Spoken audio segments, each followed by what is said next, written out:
Hey, welcome back, everybody, to BackTrekking, the podcast where we look back at the real-world inspirations behind classic episodes of Star Trek. I'm one of your hosts, Caliban, and nobody trusts anybody now. We're all very tired would be a great motto for 2020, I think.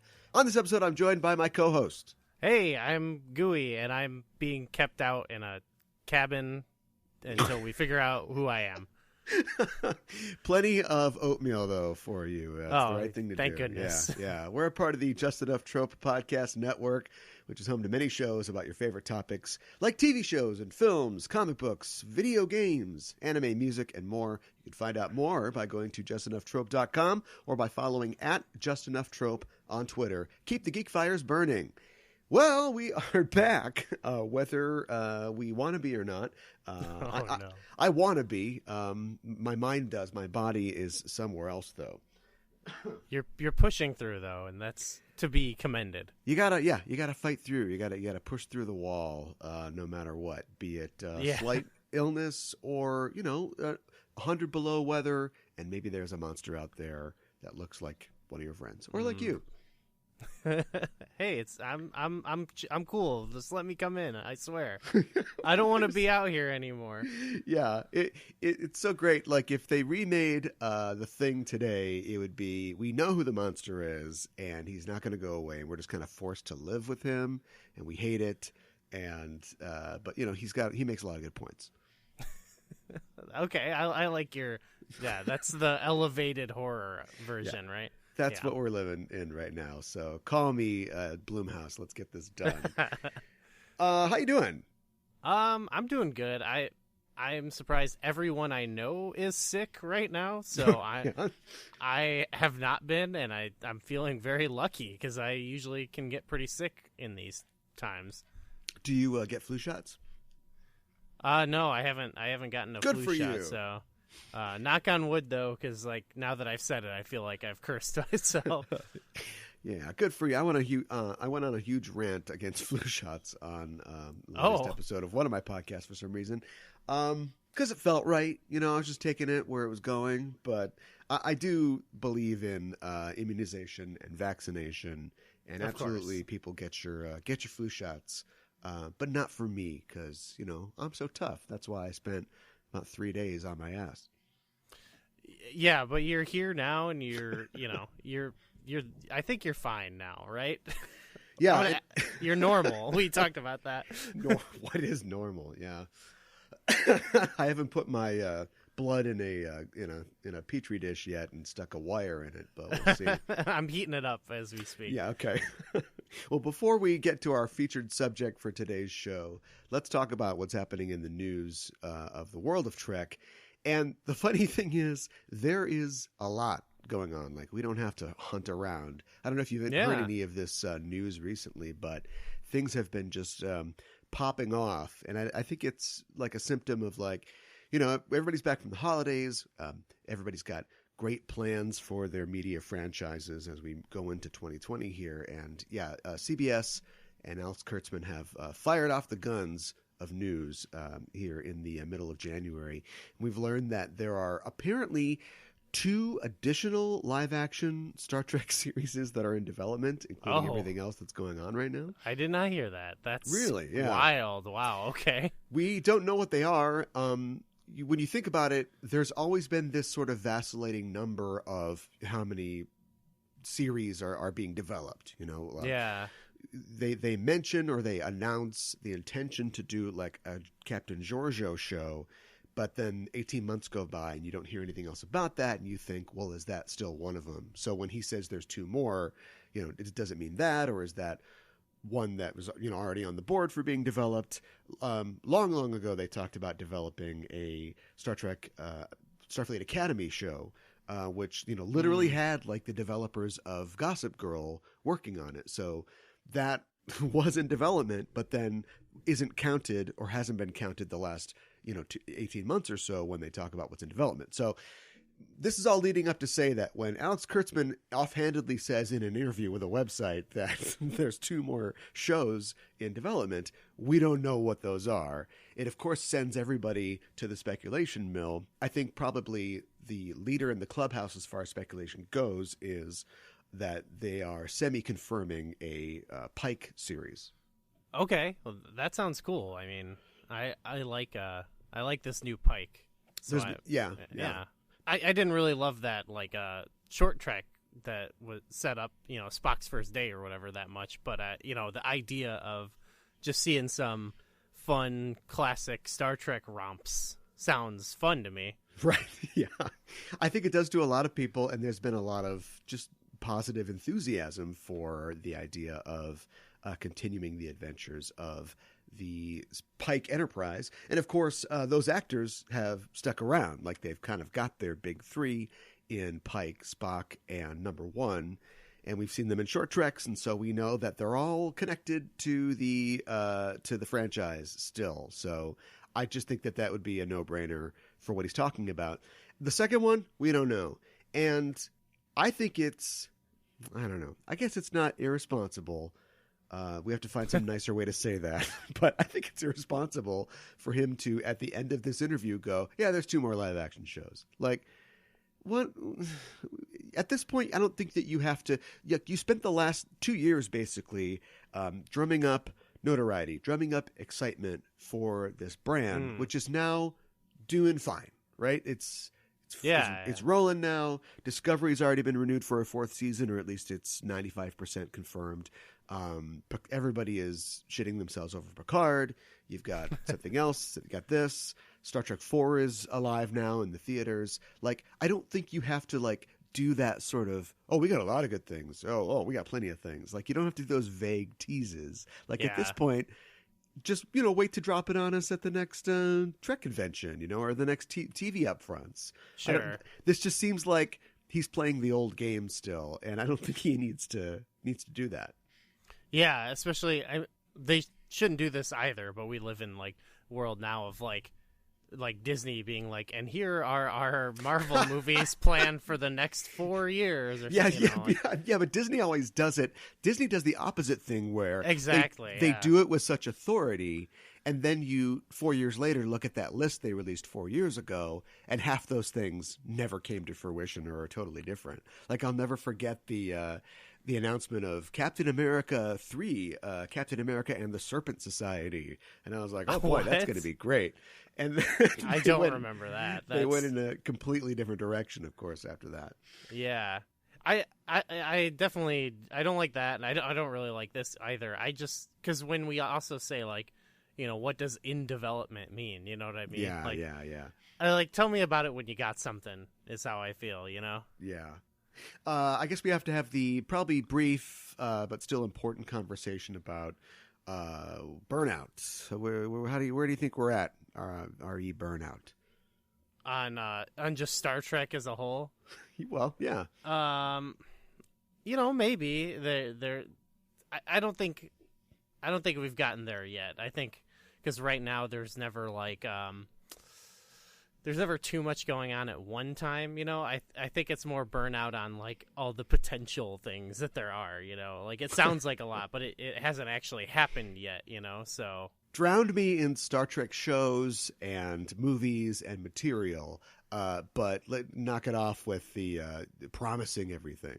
Yeah, once we get there and it's it would be one thing if there's a new Star Trek thing. I guess we have the short treks, but if, there was multiple seasons in a year, that's where it might get too much. I guess we're going to have that this year. So that'll be the real test to see how people react to that, Yeah, I want to talk about that in a little bit, but it's if you go to a great restaurant with a extremely talented chef, and he's gonna give you a 7-course meal. You're gonna walk away oh boy, I had a lot of food. But it's in between every single course, he's coming out and he's like, "Oh my God, you are not going to believe the things that we've got coming up here." Okay, I'm sitting at the table, I'm 4 plates in, I'm here for the ride. You don't have to keep pushing this on me. That's kind of how I feel. Yeah. It's sweaty. You guys are Star Trek. You made it 52 years before you decided to, kind of, I say sell out, but to do this. I don't know why you feel like you need to keep drawing people in. Like, clearly we're all here for whatever this is. On another one of my shows, I can barely remember which one, I've talked about how on Discoverage, the show where we review CBS All Access new Trek shows. I've talked about how, like, yeah, I think that this is absolutely 100% a Walt Disney Store kind of selling out of the brand, but yeah, fuck it, who cares, right? Like, it's we all know what Star Trek is. It's survived this long. It's always been something that, even though it's survived for 50 years, you have to feel bad for liking, like Trekkies is like a thing. It's a derogatory term. And now this corporation has totally latched onto it as their hope and future of making like an MCU-like thing. And I say, go for it. Some of the things they do are going to work. Some aren't. It is absolutely going to lead to a backlash. And the worst thing that happens is they just make one Star Trek show again. We all feel a little bad for watching it, but it's like Star Trek. You know what I mean? Yeah, Star Trek, it can Let's whore it out. Any of that thing, Let's whore it out and see what happens. Yeah. Well, I do think it does run the risk of, affecting like everything. Like, yeah, well, they should be watching Star Wars is what they should be doing, right? Exactly. Like, yeah. As they're doing this, they have a great example, a very freshly, slightly cooling corpse of what could happen if they blow it out too much. But even so, Star Wars isn't going anywhere. It's still going to be Star Wars. In fact, you've already got the Phoenix rising from the ashes of the Mandalorian to see what their path is going to be. You've got this purer, more simple form coming out of this bloated carnival of what the J.J. Star Wars movies was. Yeah, I'm just hoping that it doesn't. I can't wait for the Star Trek Mandalorian. So you're hoping for the good thing that comes after all the bad things. Is that how it's got to be now? But we got good things out of the quote unquote bad parts. We got Rey and we got Finn and Poe and we got some great sequences and we got the return of Mark Hamill and Carrie Fisher, and so I've just it is. I haven't had the full fatigue yet, but I did watch like the most recent short Trek, and I've been so hyped for Picard and everything, but even with that, I was sort of like, wait, is Picard? This is gonna be good, right? I hope this is gonna be good. I don't know. It left me with doubts, even though I know it's like kind of different. I don't know. It had things that I didn't really. It had sort of vibes about the way Star Trek is going to it that I wasn't super stoked on, For me, it had the vibes of, a Peter Gabriel cover of a David Bowie song. Yes, that's exactly, like, it felt like a commercial, It felt like it was going to be a car commercial, or you said a financial service, like. Yeah. And it turns out it was for Picard, but, it does make me think, because, like, Star Trek now, it has to be this brand of like a mainstream brand. It's got to be, everyone has to like it, so I was worried, like, but that's, I mean, everyone did like Next Gen, but I feel like not because it was trying to be liked by everybody, you know what I mean? It's a great point that you are making there, that I would be fine if, say, like something that Star Wars is doing, where everybody, the whole world, including China, although not, has to like the main film, the J.J. Abrams film, right? But then if somebody else, but then if you release Solo, and that's just for some people, and this is not what they're doing, they want everybody to love all their films, but whatever. If they did that with Star Trek, fine. But you're right, like TNG. People were watching Star Trek in the 80s and 90s who would never consider themselves Trekkies, but you look at the numbers and like 50 million households watched The Best of Both Worlds or whatever. Like a quarter of the country was watching this. Like, people just, rank and file normal people. And so Star Trek has that in its past, and I think they think we're going to get that again. Like, we're going to be, people are going to flip from NCIS right over to Star Trek, and I don't know if that will ever be the case. Not because I don't believe in Star Trek, but it's still sci-fi, like, right? It's like a genre show. There's nothing. If you take away the sci-fi, then you've just got I don't know, the Vampire Diaries or something. I don't know anything about, but just like some show that's like, yeah, it's a genre, but it's really like, mainstream, like Riverdale. Riverdale is, oh yeah, it comes from a comic book, but it's really just like a teen romance thing. And it's like, it was a comic book. The guy loved hamburgers and he wore a crown.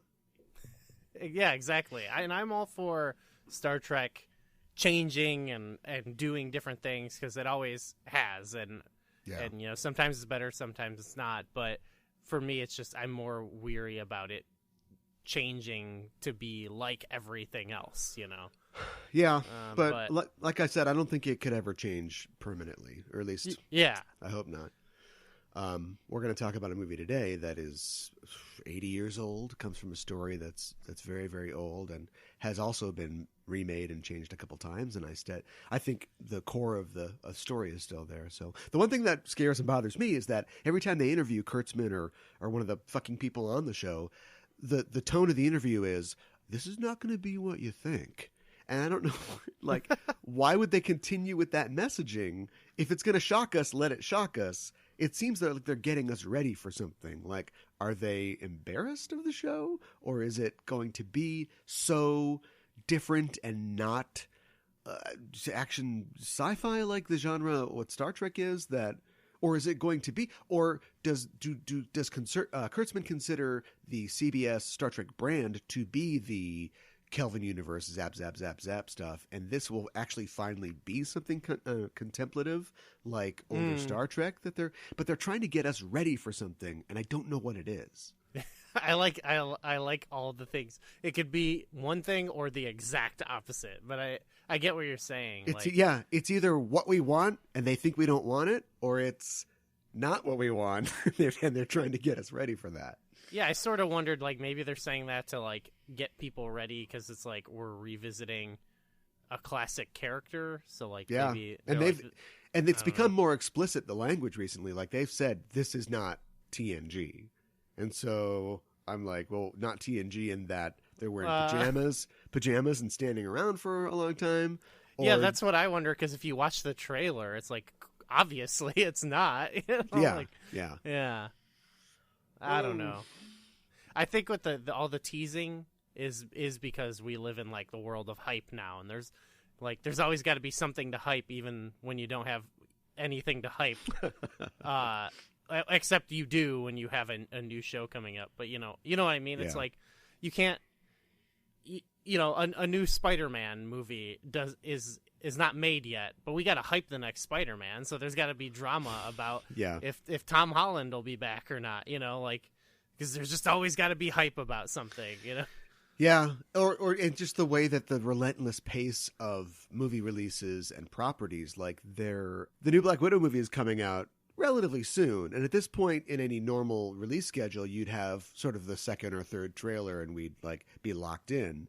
And the first trailer came out, just a couple weeks ago. Now they've got this new footage look on the internet, but if you watch it, it's just a trailer. Like, it's almost 75% new stuff, and so I don't know why it's not branded as a trailer, but this thing is so imminently incoming that they need to make sure that we are completely submerged in, like you said, hype and like information about this movie, which everybody is going to go see anyway because it's the next Marvel movie and it stars like the most famous and important actress in Hollywood right now. Right.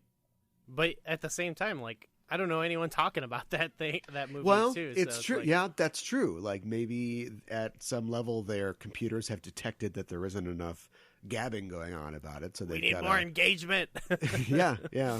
But I mean, it's ScarJo and the guy from Stranger Things. Come on, like, who's not going to show up for that? Yeah. I'm sure they'll be fine, but like, yeah. Well, don't get your hopes up, Marvel. There's going to be a cooling off period, certainly. I mean, I'm sure. I feel like we're not too far from backlash. Yeah, like full on backlash. I mean, there's already some backlash, I think, but in a relevant way where it shows at the box office. I don't know if that is yet incoming, but I think it will eventually. Like, people will maybe get tired of it if they don't play their cards right, you know? If you're interested in our specific opinions about Picard, you might have a chance to hear about those, and we'll get to that at the end of the show, but we should probably get to our featured subject for today's show. Although it's nominally a science fiction series, Star Trek, and we've discussed on this show, this thing, it often explores and draws from a variety of genres, from action and adventure to war films, Western, political thrillers, and more. And as a hopeful, family-oriented franchise, Trek doesn't often find itself in the realm of the horror film. But on occasion, the heroes of Star Trek do find themselves facing alien monsters inspired by some of cinema's greatest monsters.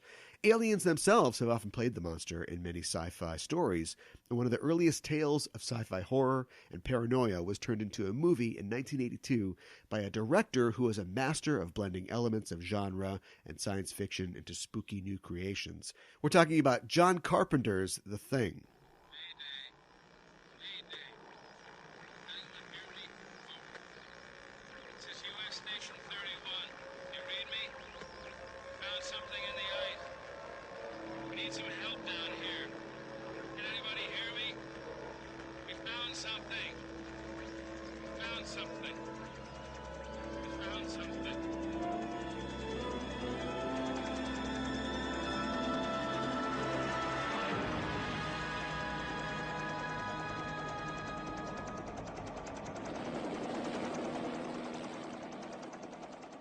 Men have just discovered something. For 100,000 years, it was buried in the snow and ice.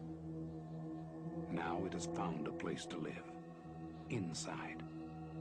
Where no one can see it, or hear it, or feel it. I know I'm human.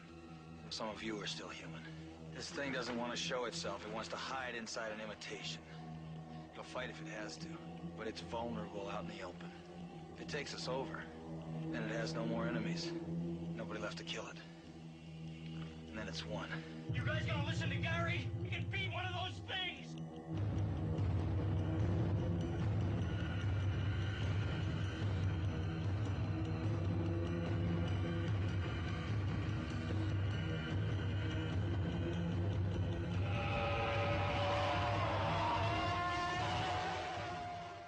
You know, Master of Horror is a very correct title, I think, for John Carpenter. The guy behind Halloween. Yes, yep. And another series I love. Not quite as much as Star Trek, but I'm a big Halloween fan too. So this was great to go into some more of John Carpenter's work. I love all his work, actually, so I'm always happy to rewatch it. That's a property that they have definitely turned out time and time again. And then it's also a property that has gone so far afield that I feel like there's been 3 or 4 efforts by them to go, all right, this is the real Halloween. Yep, now we're back. It's a property I love, even though it's like almost never good. I still love it. And it's a property that Carpenter himself like really took off the rails with Halloween 3, the Season of the Witch. Like, what if what if this was just like a horror anthology now? That's great though. As I love, like that's something I love about Star Trek is that it's like, even though it's the same universe and everything, it's like it almost feels like every episode is like, here's a new story or angle to take this from. Or you even said like, here's a Western and here's a more horror influence. They don't do the horror as much, but I do love when they try to go there. It's not always effective because it's not that scary of a show, but it works sometimes. Yeah, but they can definitely reach in there, and when they do, I think that they just consider it, like you said, one of anything that we can do. Like, we're from this whole show and franchise kind of is based in this idea of, the bonanza or like the weekly show with a guest star and then something's going on, but they've always been comfortable taking from genre and using stuff. And yeah, horror doesn't get used all that much. Although I think that certain episodes and certain series have been more comfortable moving into horror, and specifically with the Borg, that's definitely been a good entry for them, like into more horrific stuff. You think about sure. The character of Seven of Nine and how a lot of her stories relate to body horror and also just like mental illness and breakdown and like not knowing what's real. And then of course whenever the Borg show up on Voyager, they're always doing something crazy. Even like the Borg's greatest enemy, species 8472, is like a great horror monster type situation. Yeah. And with the Borg, with Seven of Nine, like it's not just a character like Locutus, who's like only there temporarily. With her, they've had episodes where it's like she can go, like there's one where she has to go like hang out with them and like assist with assimilation, and so you get to see like more of their end of it. And so it, you see the people being brought on board and like hear the screams and stuff like that. So they definitely get to go like dive deep into the horror of the Borg on Voyager. Yeah, that's right. But save that. We're talking about that later. Oh, yeah. Sorry. Right now we're talking about The Thing. And The Thing is also a story that's been adapted a lot over the years. The core story first came from a novella called Who Goes There, which was written by John W. Campbell Jr., who we talked about last week, of course, the editor of Astounding Science Fiction and Analog Science Fiction, in fact. And his story was a very like early kind of, this is 1938, so this is before like the real like Red Scare, but it had a very invasion-y fiction kind of quality, who can you trust? And of course it's, the nominal story is the same, it's at a polar Arctic station, and a bunch of scientists who are all trying to figure out who's who, and the paranoia is still there. It was adapted as a film called The Thing from Another World in 1951. And initially when Campbell was approached to direct this film version, he was reluctant because he thought, well, it was a pretty good movie, The Thing from Another World. I think they kind of got it. Like, if I did this, what would I really add to it? And so he had to kind of go to the drawing board and think about what it was that he would be really adding to it. And one of the things that did get added to it, of course, was the distinct creature effects by Rob Bottin, who himself, Rob Bottin, had to convince John Carpenter to feature the creature more in the film, because initially the idea was, let it be played by the actors, right? And if you've got flashes of the creature, make them just little glances, because you want to keep the focus on the paranoia. And Rob Bottin's like, screw that. What if we just went nuts? And I got a lot of great ideas. I got a lot of latex no here. Kidding. What can we do with some of this stuff? And of course, although it was not well received on its release, over time it's thought of as a cult classic and held as just one of the scariest, goriest films, thanks in large part to a lot of Bottin's special effects. Yeah, it was very. I mean, I'd seen it before, and that stuff, I remember that stuff, but it is kind of surprising because John Carpenter is someone who, I feel like when I think of Halloween, a lot of it's scary because of what you don't see. It's the doom, impending doom more is what's terrifying. So yeah, I could see him wanting to do that more subtle take, but like you said, it was pretty clear he had a lot of ideas for this monster, because it was all over the place, and it was very shocking even today. So even though they didn't go that route, I think it holds up in this other way. Yeah, and it must have really shocked people at the time too, because this is one of those films. We haven't talked about this on Craft to Services yet, but it's right up the alley of Craft to Services, because if you look at the score, it's got a Rotten Tomatoes score of 84%, which is pretty good, although it was a little low for something you'd think of as like a horror classic. But the Metacritic score is 57, and the difference is that Rotten Tomatoes includes the top critics, but top critics can include recent reviews. So this is like Joe Blow's movie show, on .com, just does a classic review of the new Blu-ray that he got for The Thing in 2014, and he's like, 5 stars, it's classic, right? But if Joe Blow the movie show, or whatever I said, existed in 1982, he might have been like, what the fuck is this shit?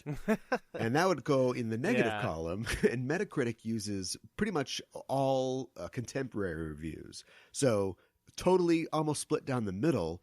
in 1982, now horror classic, playing right now at the Alamo Drafthouse. Yeah, I mean, that's always interesting how that shakes out. Like, I always wonder that about movies today that I see that are, contentious. And it's like, where are we going to be at with this in 20 years, I try to think about that too. And listener, if you think about that, check out craftdisservices.com for my quote unquote bad movie show. All right, enough of that.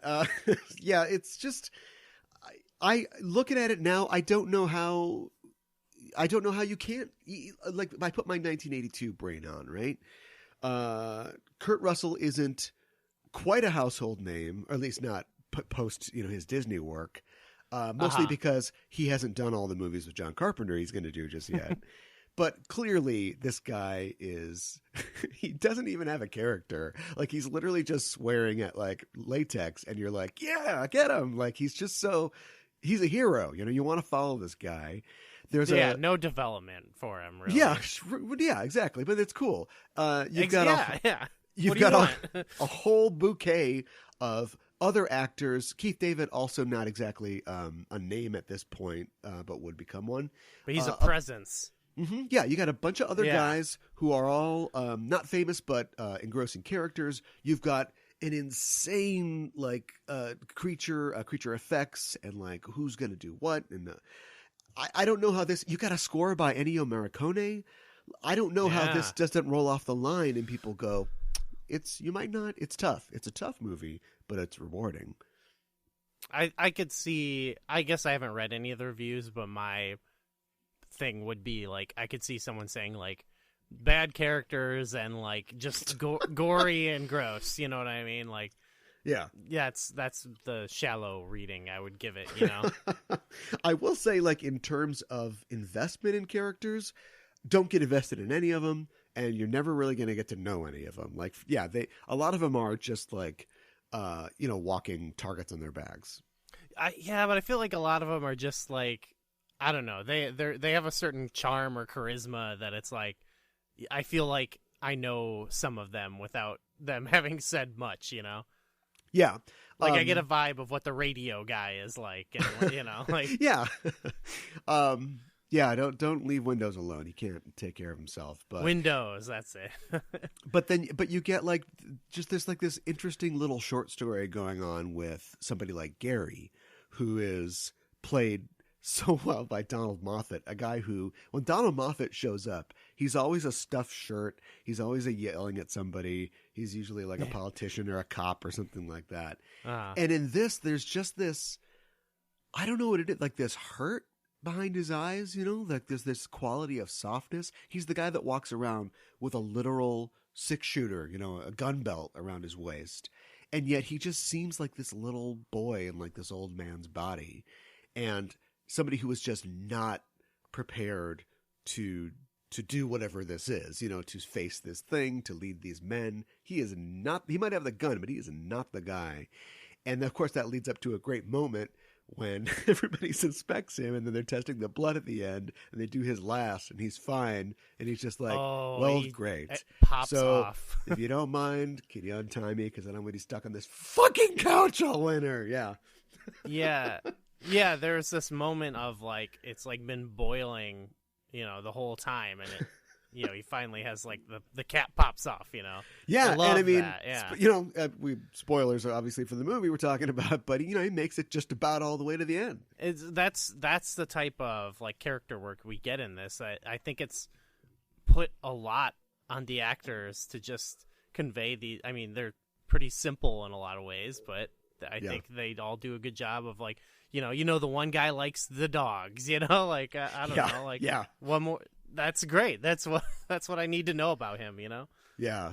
I think that it's, for what we need to know, we know enough. In a lot of John Carpenter movies, you get this exact situation. You get something's going on. You get a group of people who are outlined and drawn just enough, really, for you to know what you need to know about them. Before they buy it because of the monster or the devil or the aliens or the Mars zombies or whatever is going to come get everybody. But his first real movie ever was Assault on Precinct 13, Right. Yeah. Which kind of takes Rio Bravo, right? Like takes like an old Western idea and then puts it in a more modern context. And he's been doing that movie on and off for a lot of his career. Oh, totally. Yeah. I feel like you're just getting it's like a good snapshot of like a part of an event, and like just like Halloween, where it's like you're just getting like almost a day in the life of this person. So it's like you don't get the whole thesis statement about who they are or whatever, the journey they go on, And they're not all going to get that scene necessarily. We're like, when I was a kid, we used to, you're not going to get something from every one of them. You're going to get a character actor usually, who's going to give you enough to go, oh, when they die, like, oh no, not that guy. You get Kurt Russell playing chess against a computer. That's all the character development he needs. Yeah, which it's another dumb thing too. And this is, Carpenter didn't write this, although he writes a lot of his films. The movie was written by Bill Lancaster, but that is a sort of quick little setup that tells you what you need to know, like. Because it's just playing chess, you know what I mean? Like this whole movie is going to be people playing chess against each other, and MacReady his solution is to dump J&B Scotch into his computer, and he'll be doing that like all throughout the movie. Oh, like, sure, yeah. Just bucking against the plans and what everybody thinks about him. He comes up with a very straightforward but effective solution, right? Right. Yeah. And of course, later on, when they, try to freeze him out, like he comes back with some dynamite and he's like, hey, I'm just going to blow everybody up. So just shut the fuck up and listen to me. Yeah.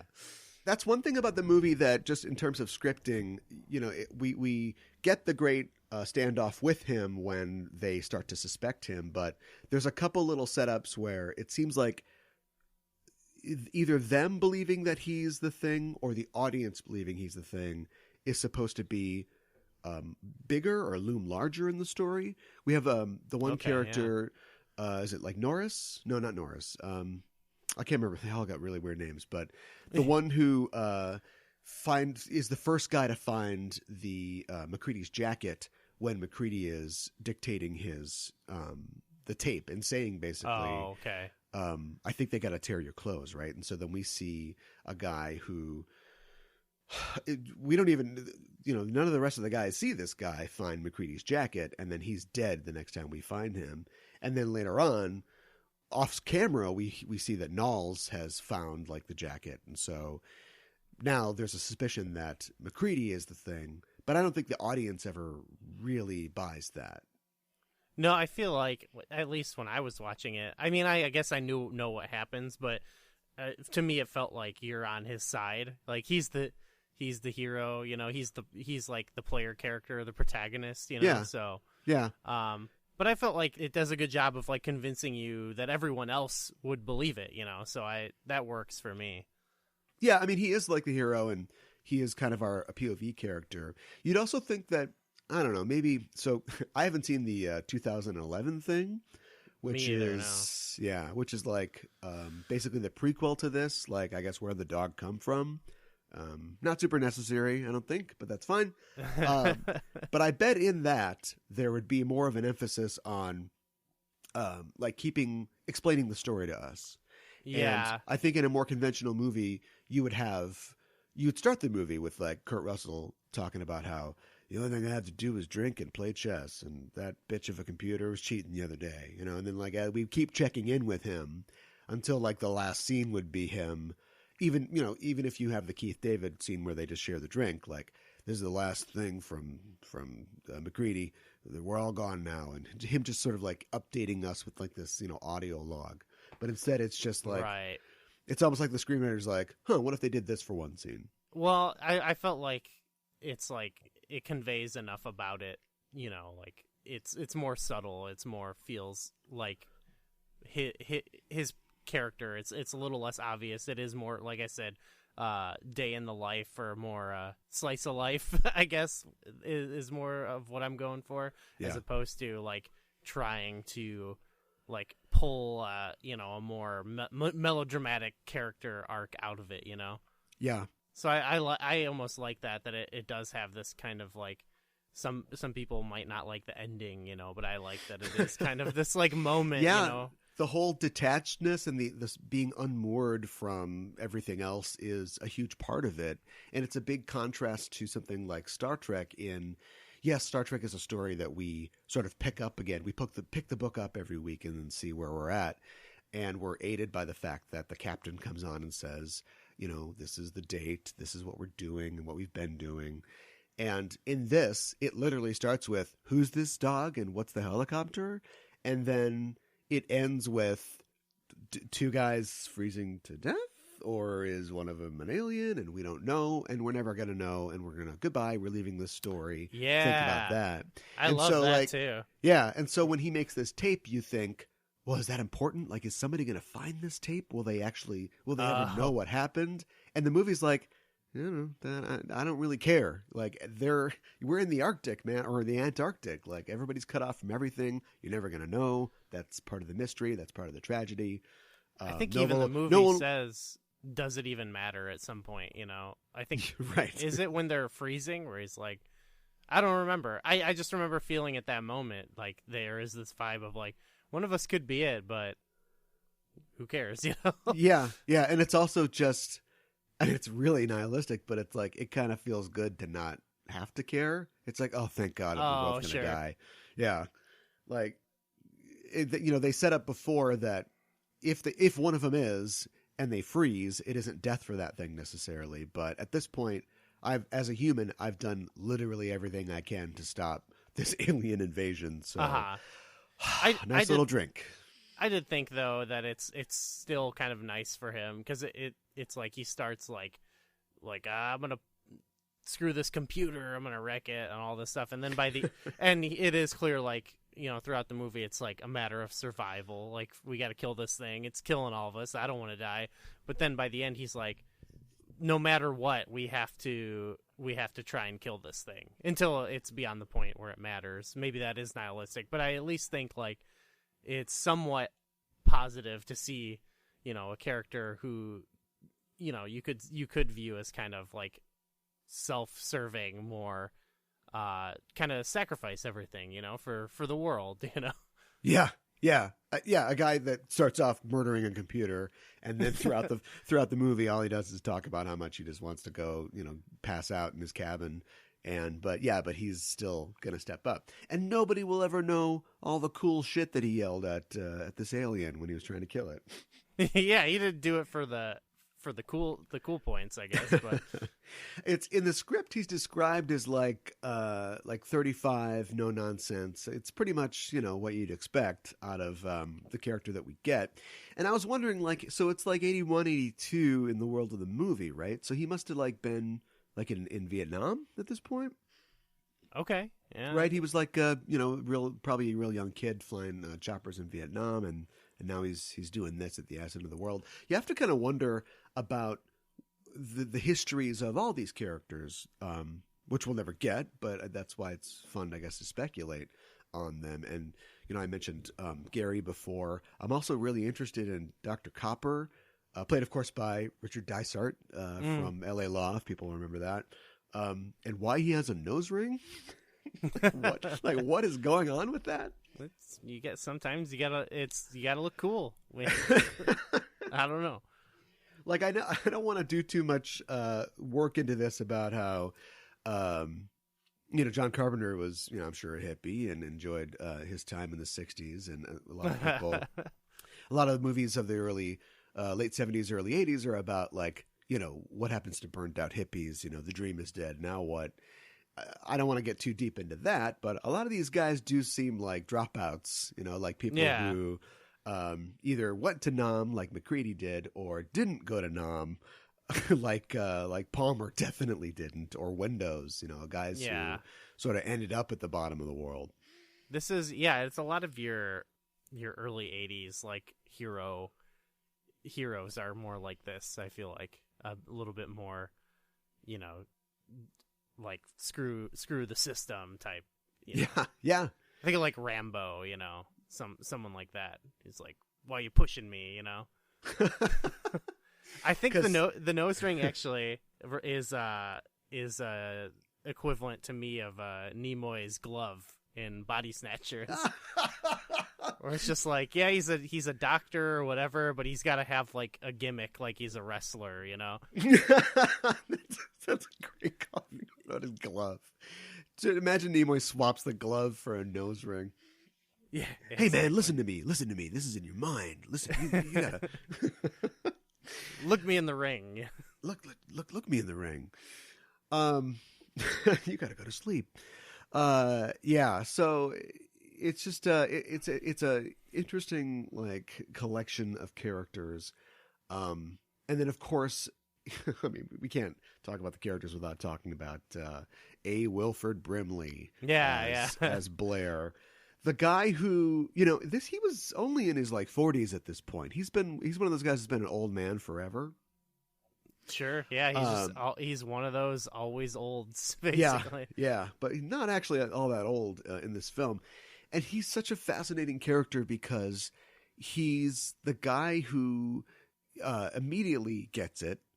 And also, depending on your interpretation of the timeline of the film, also immediately gets it, like becomes the thing almost immediately after they isolate him.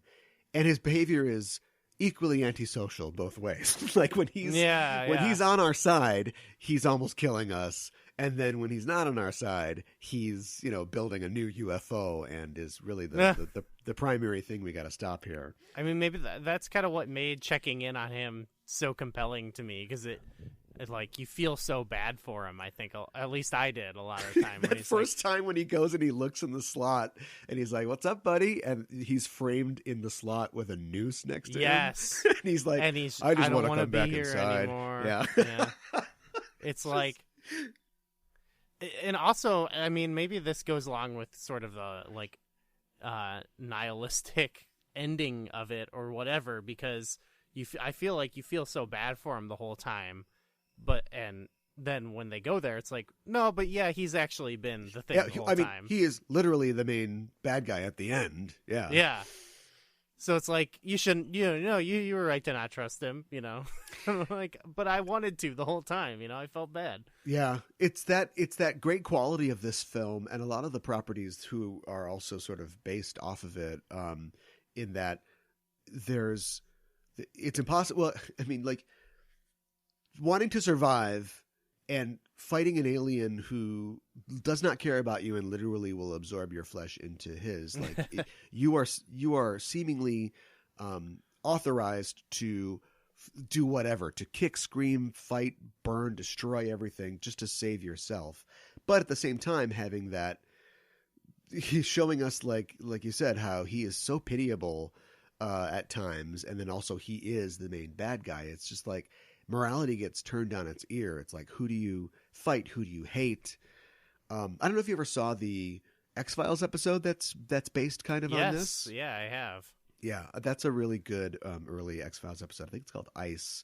And it is unabashedly just ripping this off. Like, it is just the thing. They were very clear about that, too, I think. Yeah. The creators. But they do a great job of it because they actually give us a little time to get to know everybody involved. And then when those people, are infected and just switch to becoming, you got to just destroy this person, cut their head off, do whatever it is. It doesn't matter. It's like the Borg. It's like you've got somebody who's totally nice and works for you on your ship. And now they've got Borg infection and, there's nothing you can do. Captain Picard just shoots them dead. Yeah. Yeah. X-Files probably approached that the best way any modern spin on that ever could, so maybe we don't need to do that now. We're good. Don't talk about the X-Files. No, the thing, like, I think the thing, it's been explored. We don't need the remakes to do the modern version of it, because they did it in the 90s and we're good. That's true. Although I think you and your generation, you only really know the X-Files because you're kind of a dork. I think people, you know what I mean? I think people have already forgot about the X-Files. Like, if a new, I don't even know what it would be, but like if some new sci-fi show, took a stab at, like if The Expanse in their next season did a pastiche on The Thing or something, I think that, like, hopefully they do it well and people be like, oh, this is great. Yeah. But then, people like you and I'd have to be like, actually, the X-Files did this in 1992. I would take that over the, like we were talking about earlier, the Blumhouse, whatever they're going to try and do eventually. Oh, and they definitely will. They Yeah. definitely will. Yeah. Oh, man. Anything else you want to talk about the thing? I mean, I feel like we could say more, or I feel like we should say more, but there's what can you say? so much to say. Yeah. The effects horrific. Like even to this day, scared the crap out of me. Yeah, if you want information about that, I mean, you could definitely look at YouTube videos and stuff, information that we can't really provide, but that has been well documented. A lot of the revolutionary techniques they use to get a lot of that done, and the photography tricks, and yeah, it's fascinating. Then you briefly mentioned it, but like one thing that maybe it's just because it's one of the first things you see, but one of my favorite parts about this movie is the opening and how it's kind of drawn out. And it like I said, it does make you feel like you've just kind of stepped in to this slice of this moment. It's like, what, like for, why is this dog being chased and shot at? And like the music is tense. I just love that. I think it's like one of my favorite scenes in the whole movie, actually, just because of how I just love that it still has that simplistic element of a John Carpenter film that I love. It must have broke his heart to not do the music. Yeah, because I could totally see, like, it still has some vibes of what he would do, So the music's great, but yeah, I mean, as I'm listening to the Morricone score, like, I could still in my head, nice little synth bed would be great for this scene. Oh yeah, just. I could see him doing a good job with it, but it works out so perfectly, I think. He was really busy and up against the wall working on a lot of stuff, and so he kind of wanted to write for this, but he didn't think that he could. And I'm sure that doing the score too probably would have been another burden for him. So yeah, we got him directing it, and I think that's enough. Yeah.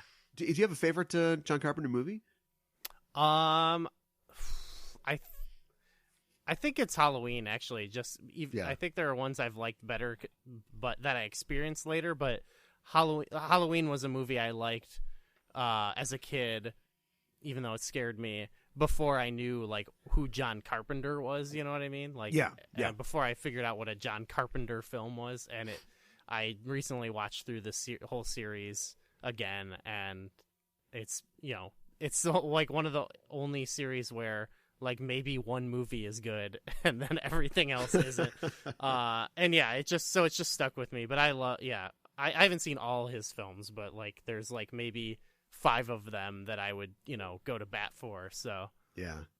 Do you have one? I definitely like, this and the whole Apocalypse trilogy, Prince of Darkness and In the Mouth of Madness too. Those are all standouts, but it's funny because, we talk about his wide range and the fact that he does like sci-fi and horror and all this stuff, but I think it's probably Big Trouble in Little China, just because I love that movie. That is such a superlative film, and it is so perfectly cast, and there's so much crazy shit going on, and it's like, it's comedy / horror / sci-fi, and it all works. Like, the jokes are hilarious. The kung fu is awesome. Yeah. And I mean, it's a pasty. It's like, should a white guy be making this film? But it's not. Yeah. It's like 75% sensitive.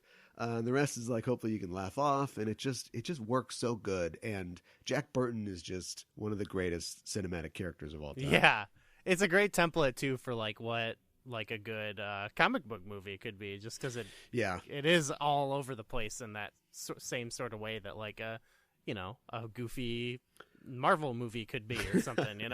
I wish you could have a character like, I love a good buffoon, and I wish you could have a character like Jack Burton in Star Trek, but you can't, because Star Trek is about smart people who all have at least their bachelor's, if not their master's, who are also really good at fighting with American Gladiator sticks and shooting ray guns. And they're all, it's like if a whole college went to space and was our heroes, And Jack Burton is very capable when he needs to be, but he is kind of an idiot, and he would have flunked out of Starfleet Academy right away.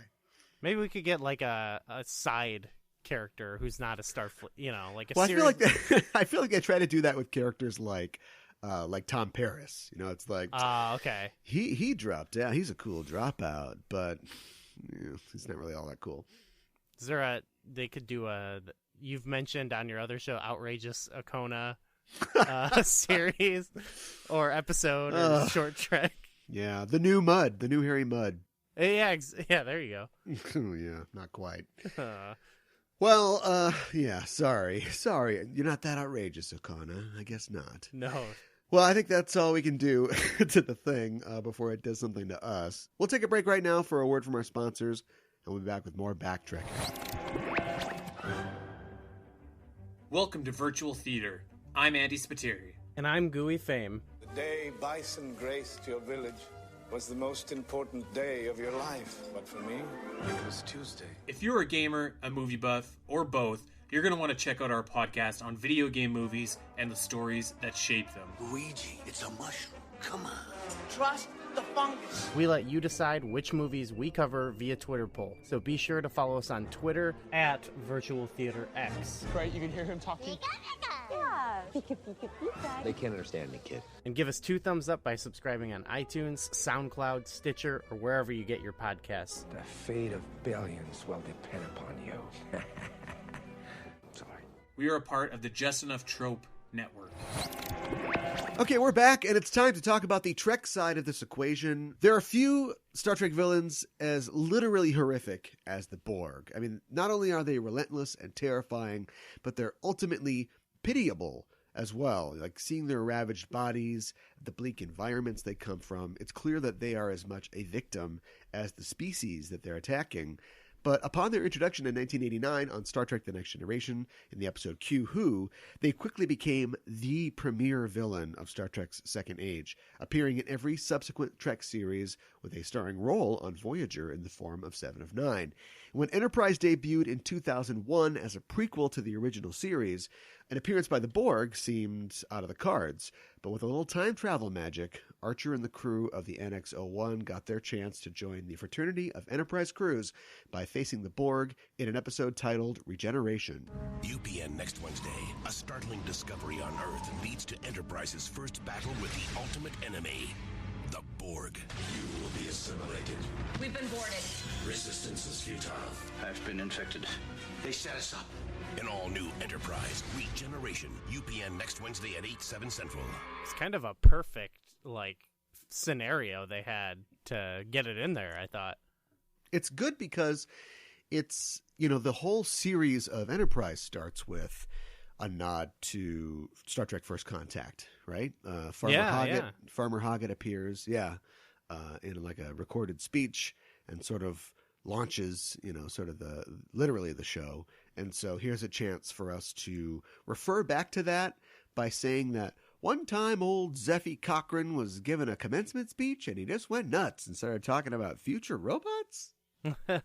Yeah, and it doesn't feel like too shoehorned in. Like it seems plausible, It feels kind of shoehorned in. Well, it's like halfway through the episode and T'Pol goes to, tell Archer, something else is wrong with the ship. And he's looking at a Wikipedia page with and the whole time he's talking, I'm looking at this thing and there's a picture of a guy in a robe and I'm like, what is this going to be? And he's like, there's a commencement speech and he was talking about crazy cyborgs. It's like, what? Oh, okay. Yeah, that element. I just meant the whole idea of the episode. Like it sort of makes sense, but that sort of reminded me of in Naked Now, where they're like, I happen to remember Captain Kirk dealing with it. Yeah. Which within both of these, it didn't even need to happen. You know what I mean? I guess there's never a smooth reference or allusion to previous series, and we should know that of all people, right? Like we've covered these a couple times. Yeah. Now. I feel like whenever they talk about an older series of Trek, it never works. It doesn't even work in the movie you're in. Like Star Trek Generations, we watch Captain Kirk fall into the ribbon. Then later on, they're talking about the ribbon on Enterprise D, and Riker's like, that was the mission where Kirk was killed or whatever. It's just like it always feels weird hearing that stuff come out of like other characters' mouths. That one might be a little bit better because you would like a famous, military leader died there. So but, at the launch of the next ship that he wouldn't get to. Yeah, to command. I feel like the reason that is there was to explain. It's to explain to us how this happened because it's not or where they think that he is. Like, do people in TNG think that Captain Kirk's still floating in space? Oh, totally. Yeah. And in this, it's in Enterprise here. It's similar where it's like, if you hadn't watched the movie or maybe you had and you didn't realize. Hey, there's like they want to let you know, like, hey, some Borg stuck around, so they had to have a character talk about it. Yeah, but maybe you could have just had a character who like happens to know it, or I don't know. That would feel less random to me than like I looked it up because I sort of remember. I don't know. Maybe they thought that was more realistic. I think they get caught in like a paradox and kind of shoot themselves in their own foot because I agree with the need, like you're mentioning, for them to know something. And I think that it's fine. Remember, like, this is like, after Starfleet starts and becomes unbroken for 200 years up to the time of Picard, they got to have a really good Wikipedia, right? They have to have a really good database. Like, they're always looking shit up in the computer on TNG and finding out old information. So records of him saying shit like that would be in their computer. Here's the problem. When we get to the 24th century and the Enterprise runs into these weird guys with gray skin and things on their faces, why don't they look in the computer and see that in the 22nd century, Captain Archer had to chase down this weird ship, with a bunch of guys that wanted to assimilate them. Right. Yeah, I understand. I get that, I guess. That didn't bother me too much. I feel like it's like someone didn't have the Archer or Riker moment where they go, I think I remember, They didn't metadata that article enough, so there's no search terms. And plus, you have to remember that, like, they are, at this point, they've explored, like, 2% of the galaxy, and in Picard's time, they've done 12% of the galaxy, right? So, they are adding every day millions of pages to this Wikipedia. Like, there would just be so much information. I also think, like, putting together, like, a speech this guy gave and then like an account where there's no evidence left from Archer. It's like foggy enough. Right. One time we found some weird cyborgs on Earth. Then they flew off and got blown up. So there's nothing we could study. And it's like, yeah, okay. I mean, that weird story is just going to get lost over 200 years, I guess. I actually think because of the fact that they were sort of limited in what they could do with the Borg, it sort of gave them this like barrier to work within. Like they couldn't like do too much. I actually like the simplicity of this episode because they weren't allowed to go too far with it. Yeah, it is really just a little action episode, and there's a dramatic irony for the characters because of course they're facing one of the Federation's toughest foes and they don't know it, but it doesn't really matter because, like you said, there's nothing they can do about it. So it's just another monster of the week that they managed to defeat. Yeah, but I think that's fun. That was fun for me. I just had a good time. Or there's something like, to me, I know for them it doesn't maybe matter as much, but to me there's something scary about like, oh, they've encountered the Borg and they don't even know it. Like and the Borg do like their stuff. And we get to see a crew who, at this point, this is 2 seasons in, we know that they're pretty capable. They keep making mistakes where you're like, no, you should have done something else. Don't keep shooting them with the phasers. That's not going to work. Yeah. They're just going to beam in and they don't care about your shields or whatever. For me, it reminded me of like when you reboot a horror franchise.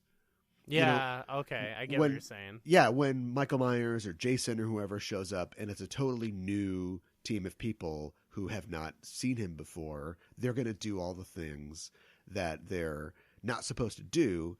And sometimes that's good as an audience. Sometimes we're like, oh, they're doing the thing. This isn't going to work.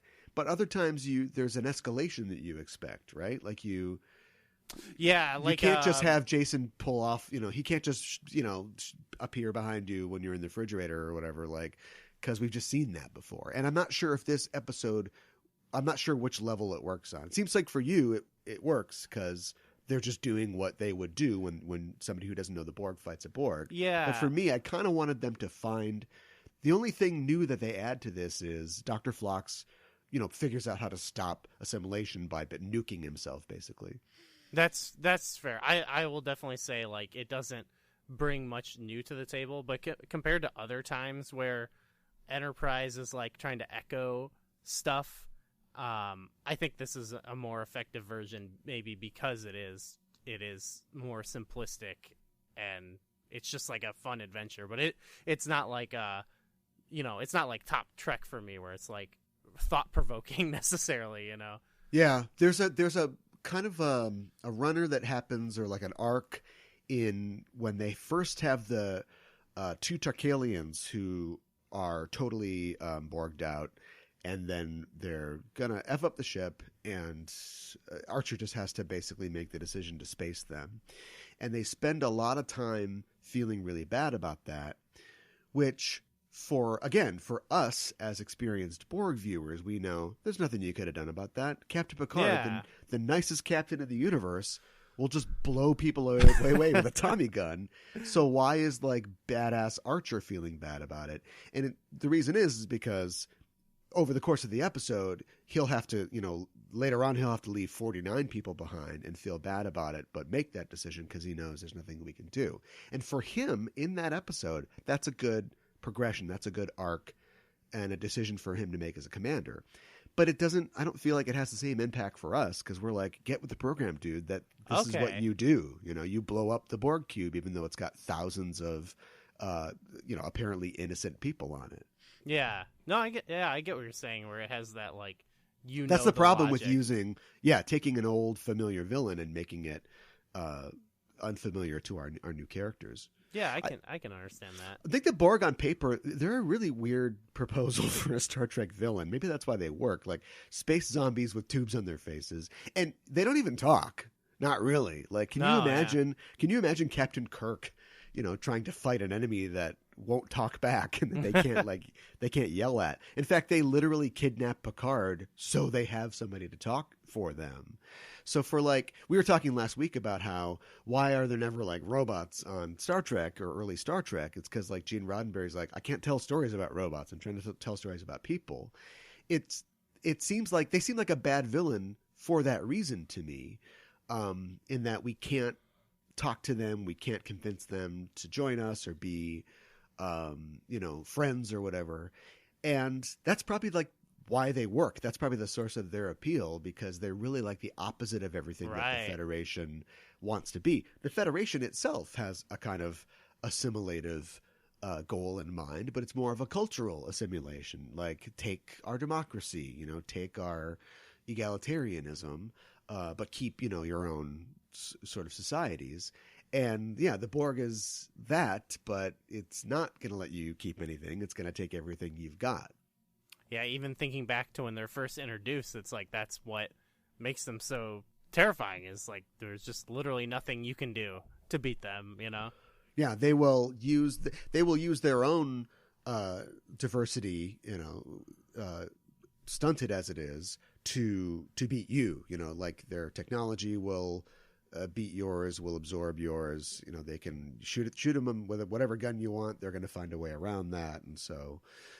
Yeah, it's they're good as a sort of weird kind of dark side to the Federation. There's also a thing too, clearly they're meant to evoke zombies, and I don't know if I've talked about this on this show, but pretty much every other show I have talked about this.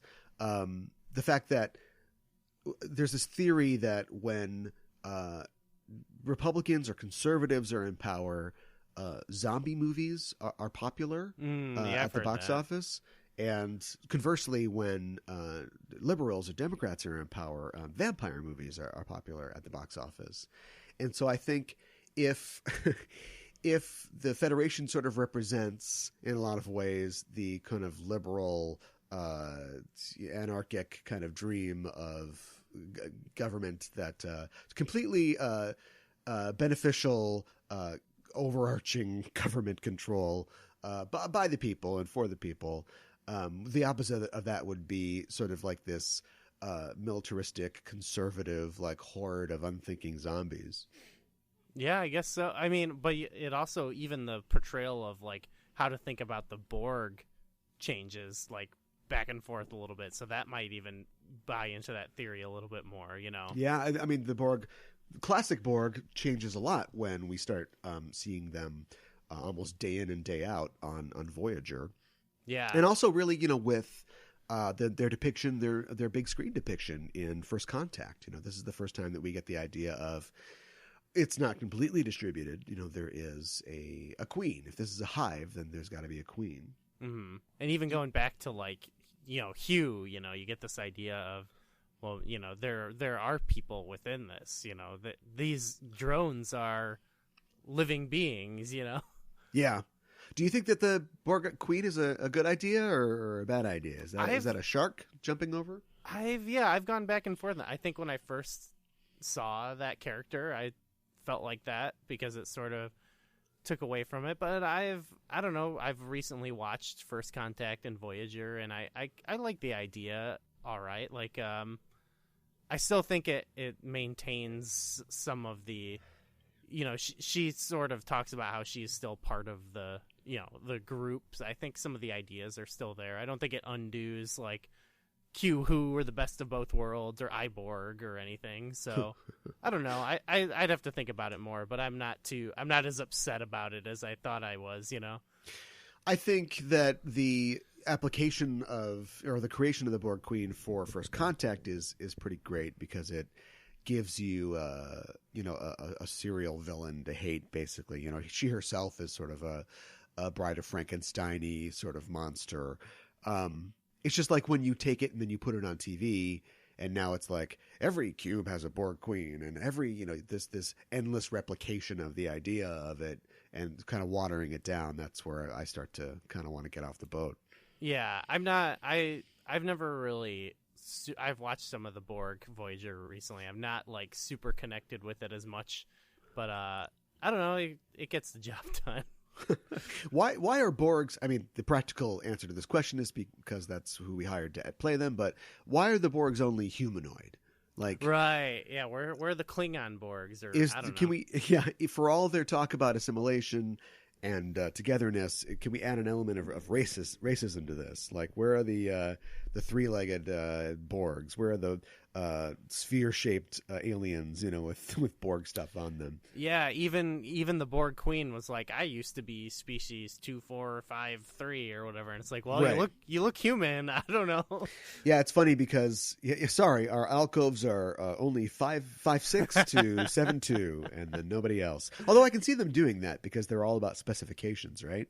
I just think it's funny that, you know, we learn in Voyager that their greatest enemy is species 8472, a species which not only lives in a different dimension, but would not fit in an alcove at all. So that's their main problem, is they haven't figured out the logistics. Yeah, exactly. Or it's like the one time I date, you know, outside of my circle, you know, I meet this person and they become horrible. Like, they tried to, like, what if we did take a three-legged race? And then, oh no, remember that? Now we have to deal with this. You know, if they ever bring back the Borg in a new thing, they probably will. You know, if they want to sexy it up a bit, I could see them having like Borg attack dogs and you know, like just all these different. Be looking types for of that. Borg Well, creatures. Picard's coming up. Yeah. Yeah, and he's got a dog. Oh no, number one can't get Borgified. Dog no cuteness. Take it back. We get a lot of your favorite. I know whenever we talk about Enterprise, I know your favorite things in Enterprise are when they make these just lead balloon references to earlier shows and things that have happened, and we got a couple more of that in this episode. Of course, we get like a mention of the binars out of nowhere. Yeah, I noticed that, and I was like, okay, no, that's good though, because it's kind of a deep cut, and it's not like, you know, it's not like inventing the wheel or something. You know what I mean? They seem so weirded out by the binars in 1000101 or whatever it is in TNG that they knew about the binars for 200 years. Oh, yeah, I get what you're saying. Still weirded out by them, yeah. Hey, some prejudices last a long time, you know? Maybe there at that time the binars were, had like nice hairdos and they were fairly normal. They just replaced their parietal lobe with a computer. And then now in like the 24th century, they're like, whoa, these guys have really taken it up a notch. Could be, yeah. They're going to fix our holodeck and make it real great. Make it real sexy in there. Why don't the Borg keep coming back like the Thing?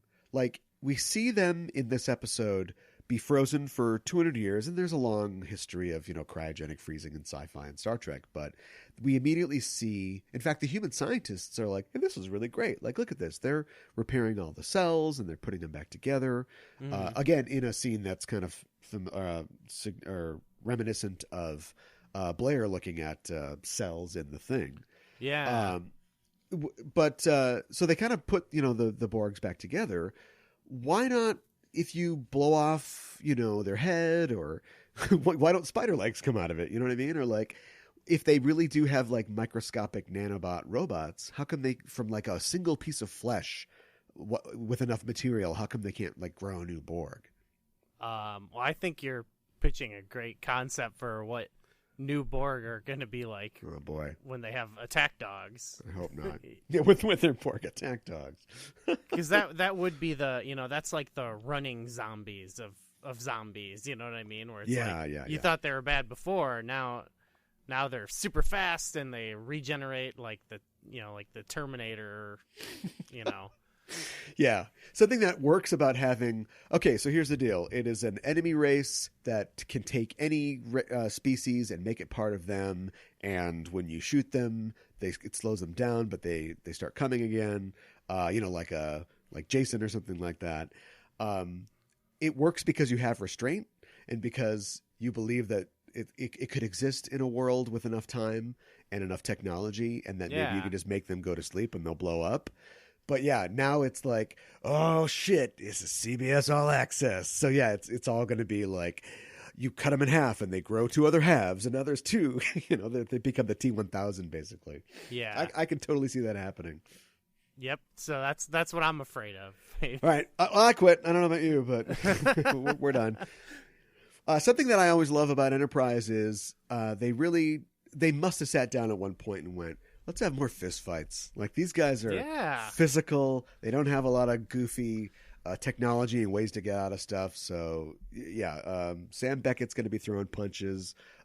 George W. Bush is throwing punches. Everybody's throwing punches.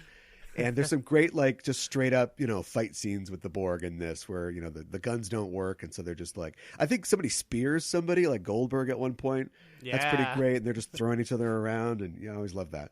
I like that a lot about this episode compared to some other ones we've watched, just because it is like, if we're going back in time in Star Trek where things were a bit more, things are a little bit less complicated here. Like, let's have some action, A little low tech, yeah. You get the great scene at the end where they kind of set the bomb up and they've shot everybody, they've done everything they can, and then the guys are walking in closer and closer, and he's like, "Okay, all right, beam us out." And they beam them out, and then like the Borg immediately start, the Borg aren't like, oh shoot, we lost. Like, they start picking up the bombs, and who knows what they're going to do with them, but then click, boom, they blow up. Yeah, I love how the idea of how the Borg operate, like just very straightforward, matter of fact, like, well, gotta keep doing our work until we go to sleep. Yeah, if we're not gonna talk, then we just got to keep going. The efficiency, I love it. Yeah, they're a good villain, even in Enterprise. I think it's funny because I said at the beginning of this that they appear in every series. They absolutely do.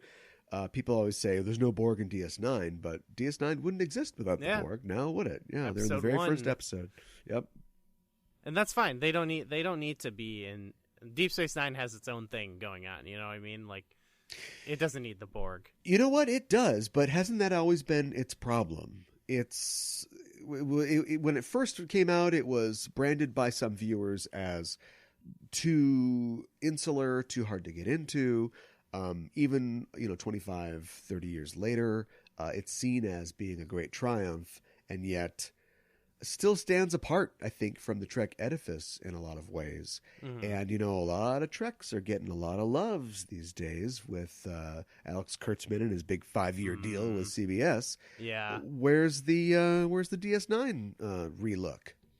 Now, look, I've proposed this many times already, but I say, they never, Deep Space Nine never got a movie like, even Janeway got to be in Nemesis, right?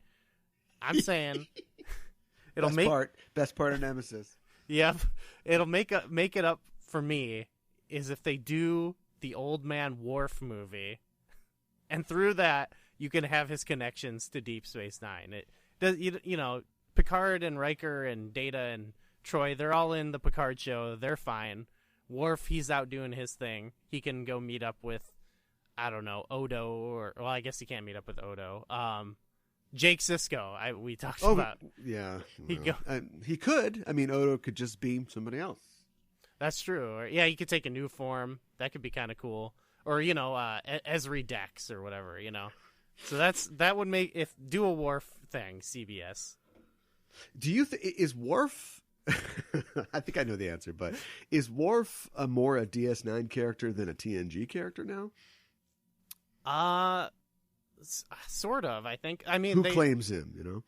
It's tough because I feel like he in TNG he had some of the most interesting episodes because his the Klingon morality he was dealing with sort of flies in the face of a lot of TNG. Yeah, absolutely. Like he straight up murders someone at the end of an episode of TNG, and it's like wild, And also his appearance on DS9 is kind of like an encore to his Klingon stuff on TNG. Like all this, there's not a ton of Klingon stuff, on DS9. I mean, obviously at the end they're very important, but they kind of come in when he comes in season 4, and all of it is you like it because of the stuff on TNG. Like that's where we really set up all the premiere. That's true. Yeah, Klingon stuff. Yeah. So I don't know. It's just I don't want to answer the question. I like him on both, but I bet a lot of people would probably think of like, oh no, he's that's where his wife is. That's where some of his best and latest storylines are. But they brought him into the TNG movies too. So and they brought him right back into. But that's because there are no DS9 movies. Yes, yeah. Fix it, CBS. Fix that. Jake Sisko, reporter show. Noah Hawley, listen up. Old Man Worf movie. Let's do this. Well, I think that we've said everything we can about this. Totally pleasant, if somewhat unremarkable episode. Yeah. The only reason I can think of that they did it is because it's very near the end. It's in the back 9 of season 2. So if you're plugging along on this new revival of this prequel Trek series and you're really stretching to try to come up with new and interesting stories, like for instance Cogenitor, one of my favorite episodes of Enterprise was right before this, just have a little fun, right? Let's just squirt out a Borg thing, and like we said, it's totally fun and totally fits the bill for villain of the week that just happens to be one of the most important Star Trek villains of all time. Yeah, do a fun one every once in a while. Absolutely. Good life advice. Well, something that makes Trek is the technology of their future, which sometimes facilitates what the characters are doing, but often it is the complication. And when the bad guys are half technology, it's a huge complication. So on every show, we randomly pick from a list of Star Trek technologies, and we add what we get to the non-Trek media, and we subtract it from the Trek episode and see how each would be different. We call this our technological exchange. And here's the technology that we're talking about, the 10 different forms of Trek tech. We've got phasers, holodecks, tricorders, transporters, warp drive, replicators, communicators, shields, advanced medical technology, and androids. And I'm going to roll up our 10-sided random number generator. And I got number 5, warp drive. So if warp drive existed in the thing, did not exist in the Star Trek episode, how would it be different? Well, there's got to be some form of warp drive, right? How's that? We see that alien ship crash in the beginning of the thing. So now we get to. I don't think we've ever gotten warp drive before. Yeah. Are we talking about just FTL travel, or are we talking about the specifics of warp drive? Oh gosh, I don't know. I'm not good with the science. I don't understand how it works. I just know they go really fast. So let's say, maybe it's maybe we're not talking about an alien then. Maybe this is something from Earth's prehistory. Okay. So something like you actually hear sometimes. I remember reading like a scientific tale story from a while ago where Arctic scientists, were ice coring and they found an organism, or they found like a different, ice that might have had bacteria or something in it. And they're like, we're going to thaw it out and see what's in there. It's like, seems like I can tell you what's going to happen there. Yeah, I remember people just saying like, I've seen the thing. Don't do this. Yeah. Yeah. So maybe it's something from prehistory, something from an earlier epoch, an organism that existed before humanity, perhaps an organism whose departure from the biosphere allowed humanity to survive. But now that it's back, humanity's could be in trouble. There's some interesting things you could do with that. I was also thinking like you could, if the humans had warp drive, you could always do, like, even with this, with the Enterprise episode, it was still the Thing on Earth. You could do the Thing in space. Like, I guess like there's stuff like Alien or whatever, but like it'd be kind of cool to see. So I guess I'm getting kind of maybe that's my pitch for the Enterprise episode then, if I'm getting ahead of myself. But yeah, if like McCready had warp drive on his helicopter, I guess the trip would have taken less time to get to the Norwegian camp. Yeah, I don't know. Maybe like humanity in the Thing then is are space travelers and are more savvy about the possibility of life on other worlds, or having to deal with either life or non-sentient life that comes from other places. Yeah, I also like the idea of like the hopefulness of like, oh, what is there life out there? And then like the first thing you find is like, I mean, just look at some of those effects. The worst possible thing imaginable. Yeah, maybe if they were familiar with warp drive, when they go find the excavated crashed alien ship, and they're like, "Oh, these guys only had like this thing's like an Edsel." A bunch of scrubs, yeah. Right.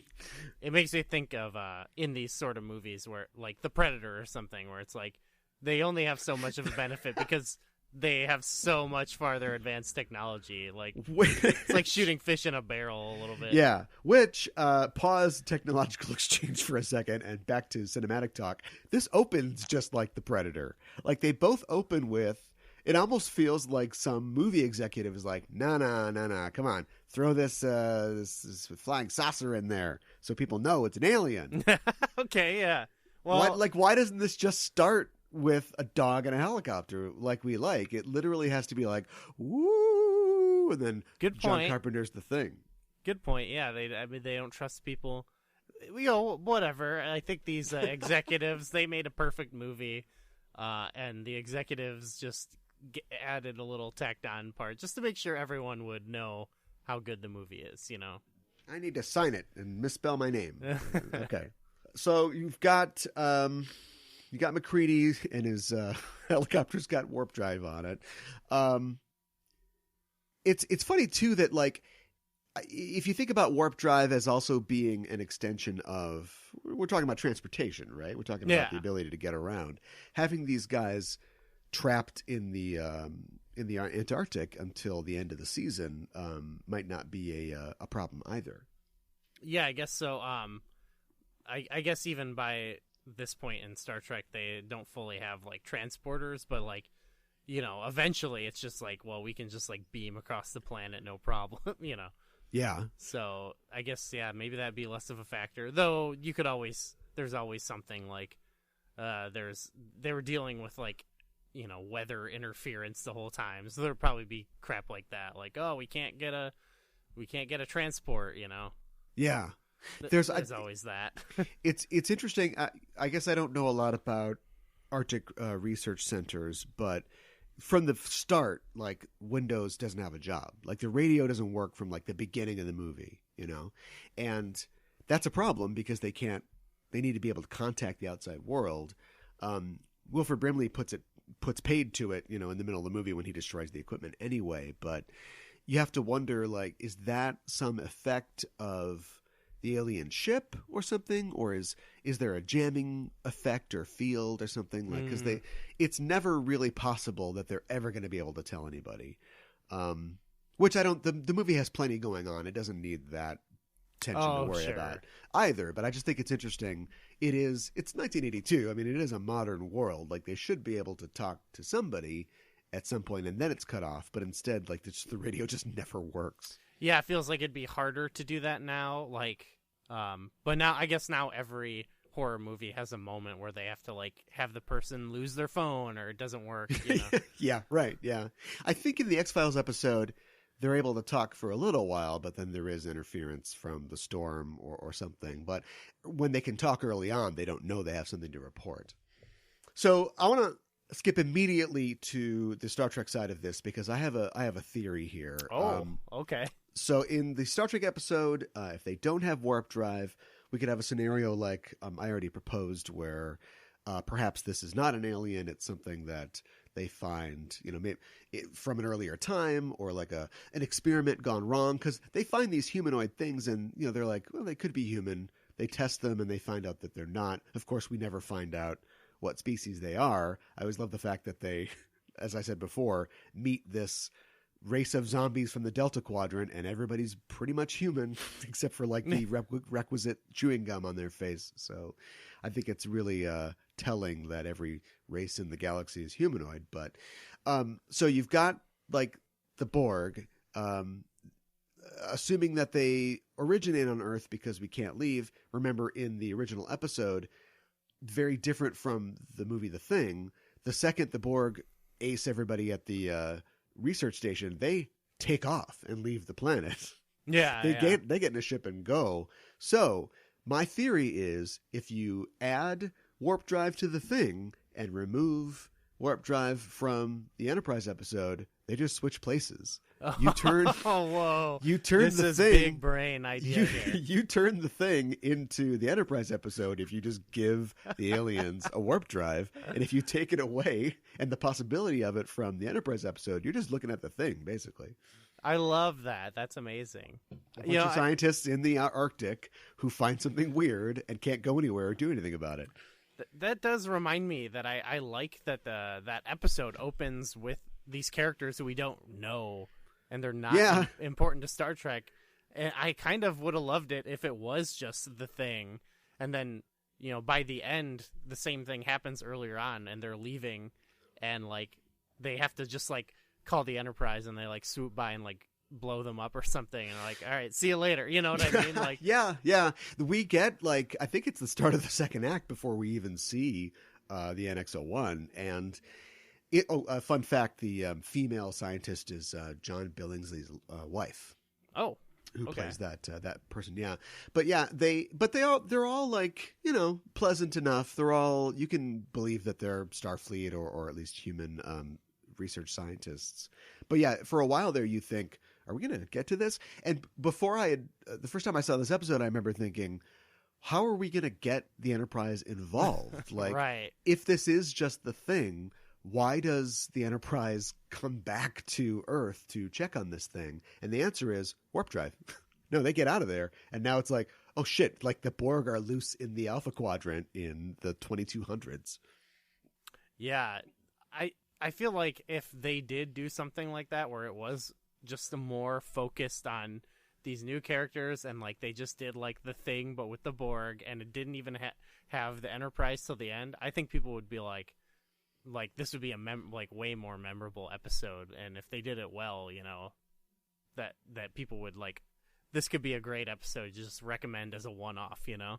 Yeah, I think it'd be cool if they did that more often. That's not how TV contracts worked back then. Yeah, that's true. But and now probably CBS still All now. Access, yeah, things are more cinematic, and I think you must have a pay or play type situation, right? Because if you're Tilly, for instance, you clearly are, you're a second hand on this show. You're 4 or 5 names down, but maybe you're not going to be in this episode much because it's a Michael Burnham episode. But like, you still get compensated, right? Probably. I don't know. Otherwise, you'd be like, screw it, just make me like a recurring guest star because I want to go off and do other stuff. I think there's the promise of a short trek, where it's like, oh, jeez. Do not get me started on the promise of short treks, because there's a broken promise. Yeah. Maybe that's a conversation for a different show. Yeah. All right, we did it. We found the very first technological exchange that is imminently necessary, because that's incredible. Yeah. They're just dark reflections of each other, I think. By design, really. Yeah. I bet if we went back, we could find, like, that almost becomes a new game. Like, find the exchange that makes it the exact same. Does nanotechnology need to be on our list?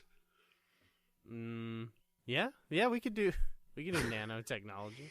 It depends, like, because when we put this list together, we were trying to come up with like the Federation's most important technology, and then find distinctions, in their application. So I mean, like, phasers and I don't know, the holodecks. Like, if they're both energy or radiant energy, are they the same thing? Well, one has a very specific application as a weapon. The other tends to provide goofy storylines when people want to do holodeck stuff.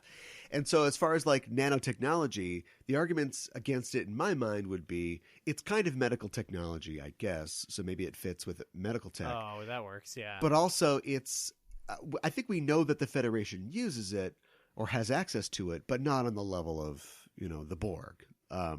So I don't know. I think our list is pretty strong. No, it holds up. It survived a challenge, yes. So. I only think about nanotechnology as much like when the Borg is there. Yeah. I did think it was interesting that the Doctor is not surprised by it. Like, Phlox goes, oh, they've got nanotech. Oh, okay, interesting. It's not like, what are these little robots? Like, he gets what it is. Yeah, it almost makes you think, like, if you encounter the Borg on like more of your own terms, like maybe it's not as scary, even though it's scary because they don't know what it is. And it's also something that maybe the Federation has explored and sort of gotten rid of.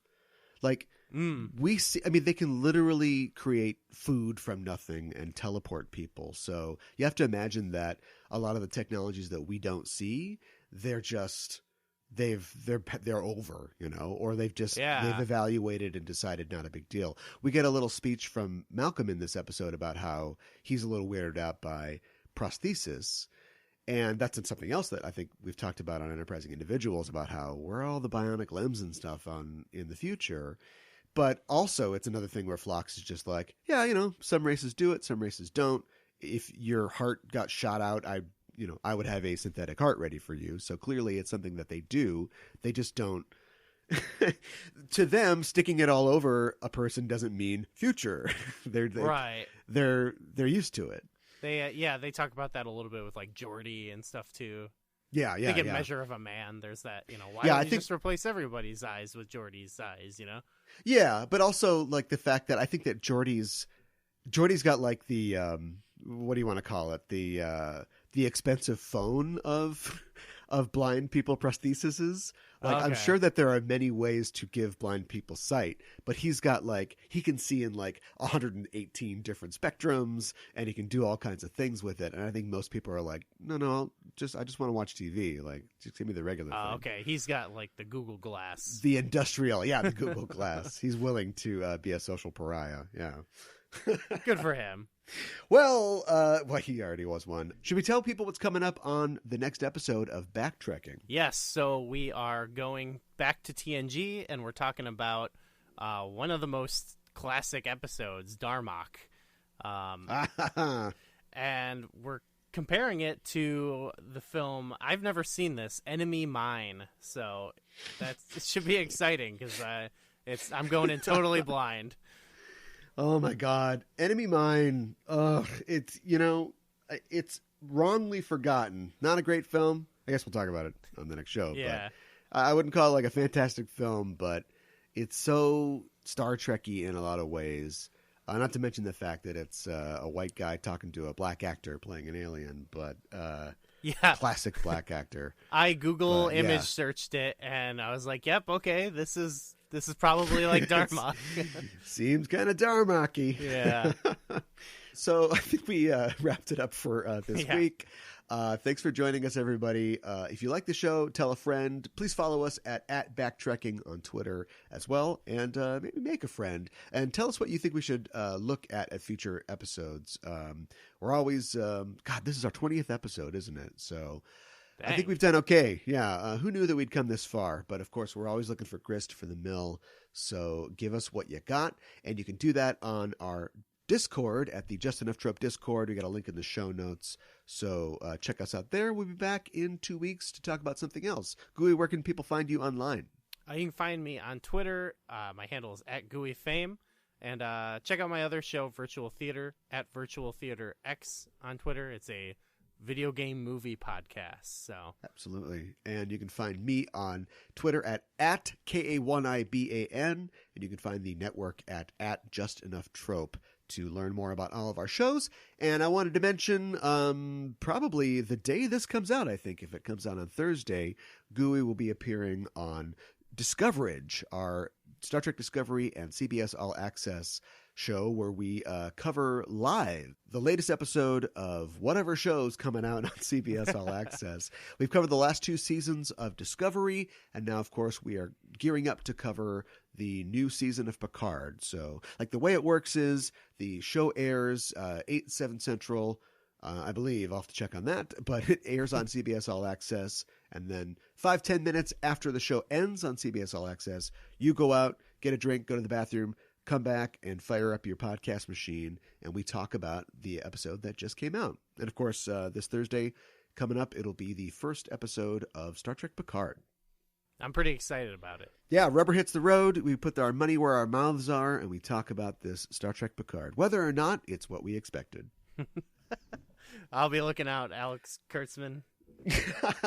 Got my eye on you. So join us for that. And that's it for us for this week. We'll see you soon. And until then, keep on trekking.